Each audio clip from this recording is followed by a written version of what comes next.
Hi guys, welcome back to my channel and welcome back to another video. So guys, আজকের ভিডিওটি আপনাদের জন্য most important and useful. আজকের ভিডিওতে আমি আপনাদের সাথে শেয়ার করব যে কিভাবে আপনারা ইমো রিংটোন চেঞ্জ করবেন।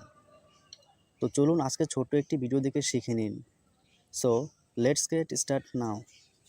প্রথমে ইমো অ্যাপটি ওপেন করবেন। ইমো অ্যাপটি ওপেন করার পর এখান থেকে আপনারা প্রোফাইলে ক্লিক করবেন।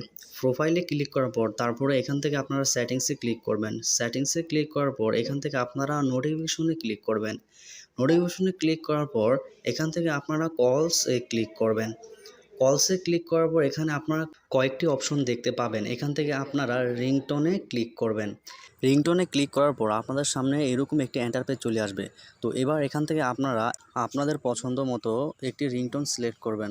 আপনি যদি কোনো রিংটোন ডাউনলোড করে রাখেন তাহলে এখান থেকে অ্যাড রিংটোনে যাবেন। অ্যাড রিংটোনে যাওয়ার পর ফাইলে ক্লিক করবেন। ফাইলে ক্লিক করার পর এখান থেকে আপনি মিউজিকে ক্লিক করবেন। মিউজিকে ক্লিক করার পর এখান থেকে আপনি যে রিংটোনটি আপনার পছন্দের ওই রিংটোনটি সিলেক্ট করবেন। ওই রিংটোনটি সিলেক্ট করার পর ওকেতে ক্লিক করবেন। ওকেতে ক্লিক করার পর আপনার রিংটোনটি সেভ হয়ে যাবে। এইভাবে খুব সহজ পদ্ধতিতে আপনি ইমো রিংটোন চেঞ্জ করতে পারবেন।